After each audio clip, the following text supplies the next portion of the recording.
안녕하십니까. 하나님 마음 알기의 이혜원 목사입니다. 오늘은 우리 만나를 주시는 하나님의 마음에 대해서 함께 공부해 보겠습니다.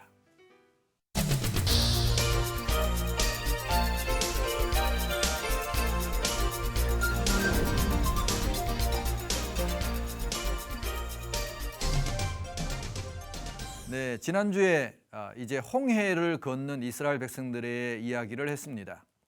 이스라엘 백성들이 하나님의 놀라우신 기적과 그 은혜로 말미암아 홍해를 건넜지요. 그리고 다 건넌 후에 애국 군대가 물에 수장되는 걸 보고 함께 또한 하나님께 영광을 돌리면서 모세의 노래, 미리암의 노래를 15장에서 부릅니다.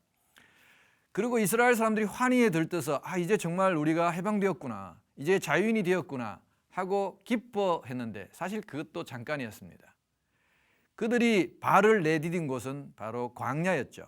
바로 가나안 땅으로 간 것이 아닙니다. 그 광야에서 이제 그 하나님이 계획하신 40년간의 광야의 훈련을 사실상 시작하는 거죠. 이스라엘 사람들은 과연 그들의 시간이 그 광야에서 40년 동안이나 그렇게 보낼 줄은 아마 몰랐을 겁니다. 그들이 사흘길쯤 이제 그 광야로 갔는데, 우리 시청자 여러분들도 혹시 광야를 가보셨는지 모르겠지만 그 광야가 사실 아무것도 없습니다. 뭐 먹을 것도 없고요, 물도 없죠. 그리고 이 날씨도 낮에는 뜨겁고 밤에는 너무 춥고, 아무튼 굉장히 사람이 살기 적당하지 않은 땅이죠. 그러니까 사실 그곳에는 별로 사람이 살지를 못합니다. 이스라엘 백성들이 이제 그 길을 쭉 가는데 너무 이제 물이 없으니까 목이 말랐죠. 물이 다 떨어지니까 얼마나 힘들었겠어요. 그러다가 이제 첫 번째 만난 오아시스가 있었어요. 오아시스가 딱 보여서 눈에 얼마나 반가운 마음으로 뛰어갔겠어요. 갔더니 물이 있는 거예요. 그래서 너무 반가워가지고 사람들이 막 물을 떠서 딱 한 컵을 먹었는데 그 물이 쓴물이라고 성경에 나와 있어요. 그래서 뱉어낸 거죠. 확 뱉어낸 거죠. 못 먹는 물이었어요. 사람들의 마음속에 잔뜩 기대하고 물인 줄 알고 기대한 줄 알고 갔다가 이게 못 먹는 물이 되니까 그만 막 화를 내고, 그때부터 이스라엘 백성들이 불평을 하기 시작했습니다. 그 첫 불평을 한 지명이 바로 출애굽기에 나오는 15장에 나오는 마라라는 곳입니다. 마라라는 뜻이 쓰다 하는 뜻이에요. 그래서 하나님이 한 나뭇가지를 모세를 통해 집어넣어서 그 물을 달게 해서 마셨지만 벌써 그들의 입에서는 불평이 튀어나왔죠. 조금 가다가 보니까 엘림이라는 또 큰 오아시스가 나왔어요. 그러니까 마라와는 비교도 안 되는 그런 큰 오아시스 나오는데, 성경에 보니까 여기는 물샘 12개와 종려나무 70그루가 있었다고 그렇게 기록되어 있어요. 그러니까 이것은 한마디로 충분히 마실 물과 충분히 쉴 공간, 그늘이 있는 그런 큰 오아시스를 만난 거죠. 엘림이라고 합니다, 그곳을. 저도 직접 다녀왔는데요, 제가 그 길 다녀와서 마음에 이렇게 확실하게 깨닫고 지금까지 제가 실천하는 것 중에 하나가 그거예요. 우리가 마라라는 것이 꼭 지리적이고 장소적인 것만이 아니라 우리의 삶에서, 우리가 생활 가운데서 이런 쓴물이 올라오는 것 같은 이런 어려운 때가 있어요. 만날 때가 있어요. 그때마다 저는 제가 성지순례 다녀온 그 기억을 되살리면서 그렇게 생각하는 거예요. 조금만 더 가면 엘림이 나오는구나. 그럼 이 상황, 이 마라라는 이 쓴물이 올라오는 이 상황도 내가 견디고 이기면, 참으면 하나님께서 나를 반드시 엘림으로 인도하실 것이다. 그런 믿음을 가지고 지금까지 살아왔어요. 정말 제가 살아가는 상황 속에서 많은 마라를 만났어요. 근데 그때마다 이 말씀을 기억하면서 마라 뒤에는 반드시 엘림이 나온다. 그걸 기억하면서 그 상황들을 이겨냈죠. 우리 시청자 여러분들도 한번 그렇게 이 상황 속에서 만날 때마다, 마라 같은 이런 상황을 만날 때마다 조금만 더 가면 엘림이 나오는구나. 그렇게 여러분 마음속에 또 기도하시고 하나님을 신뢰하시고 나간다면 반드시 여러분도 마라를 통과해서 하나님이 넉넉하게 풍성하게 준비하신 엘림이라는 땅을 만나게 될 줄로 믿습니다. 아무튼 이렇게 시작된 광야의 생활 가운데 물은 어떻게 가끔 오아시스도 있고 했는데 광야에는 먹을 게 없잖아요. 어떻게 이 먹을 것을 해결할까? 사람들이 막 16장에 가면 이제 막 불평하고 원망을 합니다. 우리가 먹을 게 없습니다. 애굽에서 살 때는 고기 가마 곁에서 고기도 먹고 좋았는데 왜 이 광야에까지 우리를 인도해서 다 굶겨 죽일 참이냐 하고 막 사람들이 호소를 하니까 하나님께서 만나라는 아주 신비한 음식을 주셨어요. 사실 이 만나의 비밀에 대해서는 지금도 아무도 몰라요. 도대체 어떤 거였는지, 이거는 뭐 그 어떤 열매도 아니고 하여튼 이 만나에 대한 비밀을 우리가 좀 한번 볼 필요가 있어요. 출애굽기 16장 4절 말씀에 보면 그때의 여호와께서 모세에게 이르시되 보라 내가 너희를 위하여 하늘에서 양식을 비같이 내리겠다. 그렇게 말씀해 주셨어요. 이게 만나의 비밀 첫 번째예요. 그래서 만나는 이 땅에서 있는 음식이 아니라 하늘에서 하나님이 내려주신 하늘 양식이다. 그렇게 우리가 볼 수 있습니다. 이스라엘 사람들이 하나님 말씀을 듣고 이제 아침 해 뜨기 전에 광야에 나가봤더니 희고 씨 같고 어떤 뭐 열매와 비슷한 그런 어떤 모양인데 다른 성경에 보면 진주 같기도 하고 모양이 동글동글하게 이슬처럼 이렇게 땅바닥에 맺혀 있는 게 있어요. 그걸 걷으니까 그걸 가지고 또 가루를 만들어 가지고 빻아서 이렇게 과자를 만들어 먹을 수 있는 건 거예요. 참 신기한 거죠. 사람들이 처음 보는 거거든요. 이것이 무엇이냐? 그게 만나의 이름이에요. 만나의 뜻이 이것이 무엇이냐? 그게 만나의 이름이 되었어요. 그래서 만나는 첫 번째가 하늘에서 내려온 양식이었다는 것을 우리가 기억해야 됩니다. 하나님이 이스라엘 백성들을 위하여 훈련시키기 위한 특별 음식이었다고 보는 거죠. 사실 이 만나라는 하늘에서 내려온 떡이라는 뜻, 그걸 먹는 것 떡이라고 말한다면 그 하늘의 떡은 진짜 하늘의 만나는 우리 주 예수 그리스도시죠. 그래서 이 만나도 어떻게 보면 하늘에서 내려온 생명의 양식, 그렇다면 예수님을 상징하는 그런 말씀이기도 합니다. 실제로 요한복음 6장 48절에서 51절 말씀을 보면 예수님께서 말씀하시기를 내가 곧 생명의 떡이니라. 너희 조상들은 광야에서 만나를 먹었어도 죽었거니와 이는 하늘에서 내려오는 떡이니 사람으로 하여금 먹고 죽지 아니하게 하는 것이니라.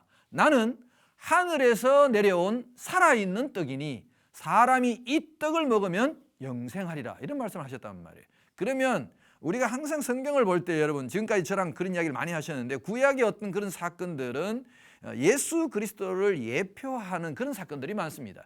이 만나의 이야기도 결국은 하늘에서 내려오신 참 생명의 떡이신 예수님의 이야기라고 할 수 있습니다. 그러니까 구약 속에 나온 또 하나의 복음이죠. 우리가 농사 짓지 않고 수고하지 않고 땀 흘리지 않았는데 하늘에서 하나님께서 양식을 내려주신 것, 그것이 바로 만나입니다. 만나의 그 비밀 두 번째는요, 먹을 만큼만 거두어야 한다는 겁니다. 출애굽기 16장 18절 말씀에 보면 많이 거둔 자도 남음이 없고 적게 거둔 자도 부족함이 없이 각 사람은 먹을 만큼만 거두었더라. 이런 말씀이 있어요. 그러니까 사람들이 다 욕심이 있잖아요. 그리고 뭐 매일 왜 거두러 갑니까? 그냥 수학 가가지고 많이 거둬가 한 일주일치 혹은 뭐 한 달치 거둬가지고 그냥 텐트에서 그냥 그거 계속 요리해 먹고 하면 되지 매일매일 나갈 게 뭐냐. 그런데 이상하게 아무리 많이 거둬와도 하루치 딱 먹고 나면 그 다음 날은 벌레가 먹고 여지없이 썩어가지고 그걸 못 먹게 되는 거예요. 그러니까 많이 거둬도 어차피 하루, 적게 거둬도 하루치, 딱 그렇게밖에 안 되는 게 만나의 신비함이었어요. 어쩌면 애굽 땅에서 살 때의 이 사람들의 삶은 이 경제적으로 편차가 심하잖아요. 이렇게 많이 가진 자와 적게 가진 자. 근데 하나님은 이 만나를 통해서 벌써 이스라엘 백성들에게 이걸 교육시키고 훈련시키시는지도 몰라요. 너희가 먹을 만큼만 거두는 게 맞다. 이것이 하늘나라의 경제다. 많이 축적하고 많이 쌓는 거 그거 별로 좋지 않아. 그래서 나중에 주어진 율법에도 보면 부자가 자기의 재물을 조금씩 나누어서 가난한 자에게 주는 것은 평균하게 하기 위해서, 서로 균등하게 살게 하기 위해서, 너무 이 빈부의 격차가 많이 나는 것을 하나님도 좋아하시지 않았던 것 같아요. 그래서 먹을 만큼만 거둬야 한다는 거. 또 만나의 신비는요, 그러니까 매일매일 아침마다 그 해 뜨기 전에 나가서 매일매일 거둬야 되는데 그럼 안식일 날은 어떻게 하느냐? 안식일 날도 나가야 되느냐? 하나님이 안식일 날은 나가지 못하게 했잖아요. 그럼 어떻게 할 거냐? 6일째 되는 날은 이틀치를 거둬도 되는 거예요.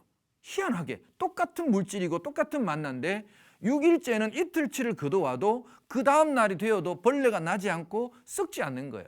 그러니까 여러분 신비한 거죠.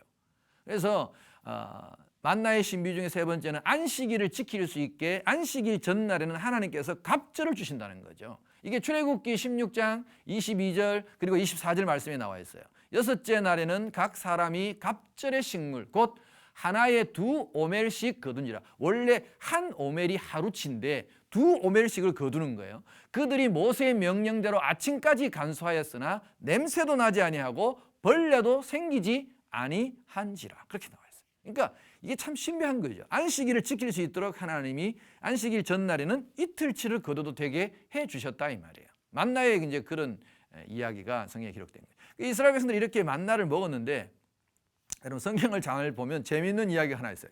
만나의 변천사라고 제가 제목을 붙였는데, 만나를 이제 평가하는 사람들의 그 평가가 조금씩 달라지는 거예요.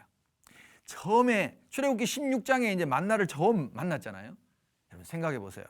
먹을 게 없을 때, 정말 배가 고플 때는 막 그냥 하찮은 거라도 정말 너무 맛있게 느껴질 수도 있죠, 사실. 저도 어릴 때 제가 60년대 사람이니까 참 배 고프게 살았어요, 정말로. 그때는 정말로 별것 아닌 거, 보리 개떡, 소위 말해서, 지금은 아마 여러분 드리면 잘 먹지도 않을 거예요. 근데 그런 떡 하나도 그렇게 맛있었단 말이에요. 아마 이스라엘 사람들의 마음이 그렇지 않았을까 싶어요. 그래서 만나를 평가하는 게 40년 동안 여러분, 이게 성경에 3번 나와요. 근데 그게 점점 변해가요. 처음에는 어떻게 했냐? 처음에 이스라엘 사람들이 이 만나를 처음 만났을 때, 그리고 먹었을 때, 출애굽기 16장 31절에 보면 이스라엘 족속이 그 이름을 만나라 하였으며 갓씨 같이 희고 맛은 꿀 섞은 과자 같았더라. 그렇게 평가했어요. 여러분, 꿀 섞은 과자 맛이라면 어떤 맛일까요? 자, 오랜만에 퀴즈 한번 해볼까요? 1번, 맛대가리가 하나도 없다. 2번, 너무나 꿀처럼 달콤하고 너무 맛있었다. 몇 번이죠? 네, 오랜만에 했는데 여러분 다 2번 찍으셨죠? 네, 꿀 섞은 과자 맛 하는 것은 맛있었다는 거예요. 너무나 맛있었다는 거예요. 막 입에 살살 녹았다는 거예요. 왜? 배가 고프니까. 먹을 게 없으니까. 그래서 너무 맛있었는데, 여러분 아무리 맛있는 것도 3끼, 그리고 매일, 그리고 한 달이 아니라 1년, 1년이 아니라 10년, 20년 이렇게 한번 먹어보세요. 다른 메뉴가 없어요. 매일 똑같아. 아침에도 만나, 점심에도 만나, 저녁에도 만나, 올해도 만나, 내년에도 만나, 10년 뒤에도 만나. 이스라엘 백성들 사실 그렇게 살았단 말이에요. 아마 제가 볼 때는 한 20년쯤 먹은 것 같아요. 두 번째 이제 이 평가가 어디 나오냐 하면 민수기 11장 8절에 보면 말씀이 나와요. 백성이 두루 다니며 그것을 거두어 맷돌에 갈기도 하며 절구에 찢기도 하고 가마에 삶기도 하여 과자를 만들었으니, 역시 과자죠. 그 맛이 기름 섞은 과자 맛 같았더라. 앞에서는 꿀 섞은 과자 맛이었는데 한 20년쯤 먹은 것 같아요. 제가 짐작할 때는 정확하게 나와 있지는 않지만 꽤 오래 먹고 나니까 기름 섞은 과자 맛은 어떤 맛일까? 제 느낌에는 이제 좀 질린다. 먹기는 먹어야 되는데 정말 맨날 똑같은 것만 먹으니까 좀 질린다 하는 그런 느낌이 좀 들어요. 약간 느끼하다. 기름 섞은 과자 맛이라는 게, 여러분 꿀 섞은 과자 맛이 좋을까요? 기름 섞은 과자 맛이 좋을까요? 꿀 섞은 과자 맛이 확실히 좋겠죠. 그러니까 한 20년쯤 먹고 나니까 이제 정말 좀 심하다. 너무 이제 그런 느낌이 아마 들었을 거예요. 그래서 평가를 했거든요. 근데 여러분 이걸 20년만 먹은 게 아니잖아요. 여러분 광야 40년 동안 가나안 땅 들어갈 때까지 40년을 먹었어요. 그래서 민수기 21장에 보면 이제 이때가 거의 가나안 땅 들어가기 직전이란 말이에요. 그 직전의 상황이에요. 그 백성들이 이제 이 만나를 먹으면서 뭐라고 평가하느냐? 민수기 21장 5절 말씀에 보면 백성이 하나님과 모세를 향하여 원망하되 어찌하여 우리를 애굽에서 인도해내어 이 광야에서 죽게 하는가? 이곳에는 먹을 것도 없고 물도 없도다. 우리 마음이 이 하찮은 음식을 싫어하노라. 드디어 만나가 어느 지경까지 왔느냐? 하찮은 음식의 수준까지 왔어요. 이 하찮은 음식은 우리가 영어로 말하면 정크푸드, 이 쓰레기 음식, 쳐다보기도 싫어, 먹기도 싫고, 이제 정말 막 너무너무 싫어, 이런 어떤 느낌을 주잖아요, 여러분. 아니, 참 물어봅시다, 여러분. 만나가 맛이 변했을까요? 그 만나가 40년 전의 만나가 40년 후에는 정말 이렇게 막 냄새나고 쓰레기 같은 그런 맛으로 전락한 걸까요? 생 걸까요? 아니잖아요, 여러분. 만나의 음식은 40년 전이나 40년 후나 저는 똑같았을 거라고 봅니다. 문제는 먹는 사람들의 마음이 틀려진 거죠. 먹는 사람들의 마음이. 참 우리 그런 말 많이 하잖아요. 인간은 참 간사하다. 그래요. 참 인간의 입맛도 참 간사한 것 같아요. 우리 어릴 때는 먹을 게 없던 시절에는 꽁보리밥도 그렇게 맛있었는데 여러분 나중에 그걸 먹어보니까 정말 맛이 없는 거예요. 입에 살살 녹는 하얀 쌀밥이 더 좋더라고요. 저는 음식이 이렇게 자기가 먹던 것이 세월이 지나고 나면 이 입맛도 달라지는가 봐요. 그건 입맛이 달라졌다기보다는 제가 볼 때는 마음이 달라진 것 같아요. 그러니까 처음에는 먹을 게 없었으니까 그 맛나는 음식도 너무 감사하고 좋았는데 한 40년 동안 먹고 나니까 이제 정말 싫은 거예요. 그게 우리 인간의 간사한 마음이 아닐까 싶어요. 우리도 신앙생활하면서 하나님께 처음 구원을 받고 그 구원의 막 감격을 누리고 이럴 때는 정말 막 교회 가기만 해도 눈물이 나고 그냥 말씀을 듣기만 해도 그냥 감동이 막 쫙 밀려오고 찬송 하나 부르는데 그렇게 마음이 뜨거워지고 여러분 우리 그랬지 않나요? 근데 이제 뭐 매주일 가고 10년 다니고 20년 다니다 보니까 좀 예배도 좀 대면대면해지고 소위 말하는 매너리즘에 점점 빠지게 되는 게 인간의 심리인 것 같아요. 그래서 이 음식을 놓고도 우리가 만나라는 이 음식 하나를 놓고도 보면 참 사람들의 마음이 어떻게 변화되는가 하는 걸 볼 수 있죠. 사실은 이 만나를 우리가 예수님의 예표적인 것으로 본다고 한다면은 이사야서 53장 2절에 이사야 선지자가 예수님에 대해서 예언한 그 말씀하고도 좀 어떻게 맞아떨어지는 것 같아요.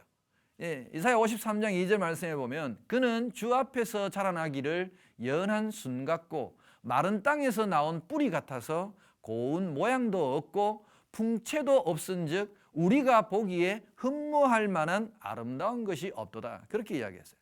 아마 예수님께서 하늘의 생명의 양식으로 하늘의 만나로 이 땅에 오셨을 때 사람들이 예수님을 본 모습도 이 이스라엘 사람들이 40년 후에 만났던 그 만나와 같은 그런 모습이 아니었을까 싶어요. 뭐 별로 먹고 싶지도 않고 흠모할 만한 것도 없는 그런 모습이었는지도 모르죠.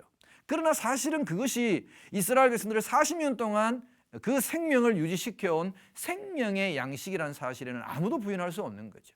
예수님이 우선 겉보기에는 흠모할 만한 아름다운 것이 없다고 하더라도 주님은 나를 먹어야, 내 살을 먹어야 너희가 영생한다. 왜? 나는 하늘에서 내려온 생명의 양식이기 때문이라고 말씀하셨거든요. 자, 그러면 하나님께서 이 이스라엘 백성들을 이렇게 백성들에게 만나를 주신 이유가 뭘까요? 그것은요, 첫 번째는 이 이스라엘 백성들을 훈련시키기 위해서였다고 저는 봅니다. 출애굽기 16장 4절에 보면 이런 표현이 있어요. 백성이 나가서 일용할 것을 날마다 거둘 것이라. 이같이 하여 그들이 내 율법을 준행하나 아니하나 내가 시험하리라.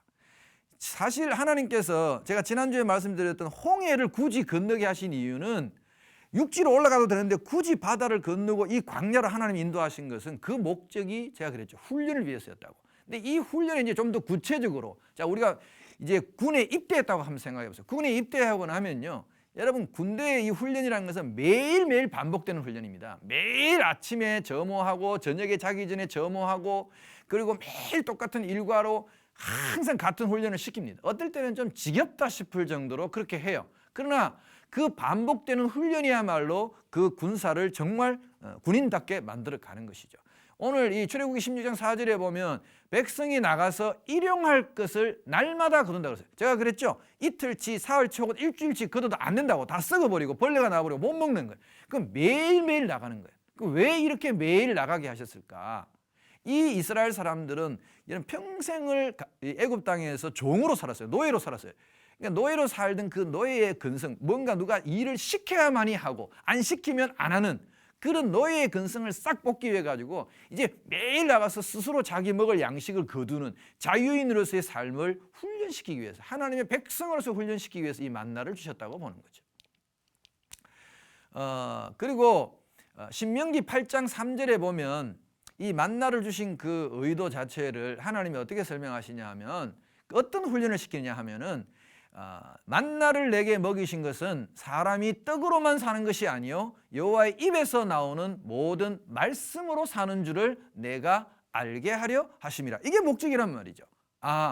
그러면 만나를 이렇게 먹인 것 사실은 만나는 똑같다고 그랬잖아요. 근데 매일매일 이렇게 만나를 걷듯이 사실은 이 사람들이 이 백성들이 하나님의 말씀을 순종하면 내가 먹을 것이 생긴다. 하나님의 말씀대로 사는 것이 내 삶의 우선순위다 하는 것을 철저하게 훈련시키는 거죠. 먹고 사는 것은 사실 별것 아니었잖아요. 그냥 만나를 거두면 되는 거였어요. 하나님 말씀대로만 하면 일단 기본적으로 먹고 사는 문제는 해결이 되었단 말이에요. 그러니까 예수님이 말씀하신 것처럼 무엇을 먹을까, 무엇을 입을까 이런 염려는 하나님의 백성이라면 하지 않아도 된다. 그걸 훈련시키기 위해서 하나님께서 이 만나를 먹이셨다고 봅니다. 두 번째는요, 하나님께서 이스라엘에게 복을 주시기 위해서입니다. 이런 훈련을 통해서 아까 말씀에 하나님의 말씀을 순종하나 순종하지 않느냐를 본다고 하셨죠. 시험한다 그랬잖아요. 이것도 마찬가지예요. 하나님이 테스트를 합니다. 시험을 할 때는 반드시 어떤 시험을 하나님이 하실 때는 그 시험을 통과한 사람에게는 상을 주게 되어 있어요. 그걸 우리가 성경적으로 말하면 복이라고 말하는 거죠. 그러니까 결국은 이 훈련을 잘 마치고 나면 하나님께서 그에 합당한 복을 주시기 위해서였다고 생각합니다.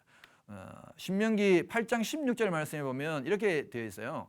내 조상들도 알지 못하던 만나를 광야에서 내게 먹이셨나니 이는 다 너를 낮추시며 너를 시험하사 마침내 내게 복을 주려 하심이었느니라. 그러니까 하나님의 궁극적인 목적은 또 복이에요. 항상 하나님은 우리에게 어떤 일을 시키고 때로는 고난을 주시고 어려움을 주시고 그럴 때마다 항상 결론은 뭐냐? 그 일을 잘 순종하고 그 일대로 따라 살면 하나님이 복을 주신다는 거예요. 아마 이스라엘 사람들에게 그랬을 거예요. 여러분 그 매일매일의 훈련을 통해서 하나님 말씀을 우선 삼는 그런 순종의 훈련을 통해서 이스라엘 사람들은 자기도 모르게 하나님께 복받는 삶의 훈련을 시작한 거예요. 여러분 삶의 습관이라는 건 굉장히 무서운 거예요. 그래서 이것이 잘 영적으로 훈련이 되고 우리가 요즘 소위 말해서 영성 훈련이라는 것이 몸에 배이고 경건의 훈련이 이렇게 몸에 배이고 나면 그대로 살 것 아니에요? 우리가 이제 이렇게 훈련이 되어 있으니까 여러분 군인들이 빰빠방 기상나팔 보면 자동으로 반딱 눈을 뜨는 거예요. 그런 것처럼 하나님의 말씀대로 하나님의 말씀을 우선순위로 그렇게 만나와 같은 그런 정신으로 살아간다면 늘 하늘의 양식을 생각하고 땅의 양식에 대해서 두려워하거나 욕심내거나 쌓거나 탐욕을 부리지 않고 그렇게 살아간다면 여러분 우리가 만약에 하나님 앞에 그렇게 살아간다면 당연히 하나님께서 우리에게 복을 주시지 않겠습니까? 이 만나의 이야기야말로 하나님께서 이스라엘에게뿐만 아니라 영적 이스라엘은 우리에게까지도 하나님이 복을 주시기 위함이었습니다. 실제로 예수님께서는 이 땅에 하늘의 만나로 우리에게 오셨다고 말씀하셨습니다. 그 예수님을 우리가 따라서 그분의 삶을 따라서 우리가 살고 그분의 살을 먹는다는 의미가 그런 의미로 저는 해석합니다. 그분처럼 우리가 사는 것이죠. 하늘에서 내려온 그 만나의 정신, 그 비밀을 우리가 알고 정말 하나님께서 많이 거둔 자도 없고 적게 거둔 자도 없이 골고루 먹게 하듯이 우리가 가난한 이웃들에게 우리가 가진 것을 또한 나누는 삶을 살고 그 사랑을 베풀고 하늘의 뜻을 내 삶의 모든 우선순위로 삼고 살아갈 때에 그렇게 우리를 낮추고 하나님 앞에 우리가 순종하며 살아간다면 이 오늘 만나에 하나님께서 만나를 우리에게 주신 그 두 번째 이유처럼 이스라엘에게 복을 주셨듯이 우리에게도 그 복을 다 주신다고 저는 믿습니다. 그리고 사실 그 복은 이미 저와 여러분에게 주셨죠. 우리는 하늘에서 내려오신 참된 만나이신 예수 그리스도를 이미 먹고 있습니다. 여러분 근데 중요한 것은 뭐예요? 날마다 먹어야 되는 거죠. 날마다. 날마다 예수님의 말씀을 우리가 먹고 하늘에서 내려온 하나님의 말씀을 먹는. 그래서 여러분이 성경을 읽을 때 매일매일 우리가 성경을 읽을 때 오늘 제가 이 말씀드렸던 광야에서 그 만나를 먹었던 사람들과 그 마음으로 매일매일 만나를 먹듯이 그렇게 말씀을 먹으시면 좋겠습니다. 그래도 요즘 우리에게 주어진 만나는 여러분 훨씬 행복하지 않습니까? 이스라엘 사람들은 그냥 40년 내내 똑같은 만나만 먹었어요. 전능하신 하나님께서 좀 다양하게 주실 수 있잖아요. 만나, 민나, 못나, 묻나 이렇게 좀 다양하게 주실 수 있는데 똑같은 만나만 주셨는데 여러분 그래도 하나님 우리에게 주신 예수 그리스도의 삶은 브라이어티하잖아요. 성경을 읽으면 여러분 재미도 있습니다. 힘든 것도 있지만 아주 재미있게 우리가 하늘의 양식을 매일매일 먹고 정말 우리가 만나를 통해 주시는 하나님의 복을 마음껏 누리시는 저와 여러분 되시기를 바랍니다. 감사합니다.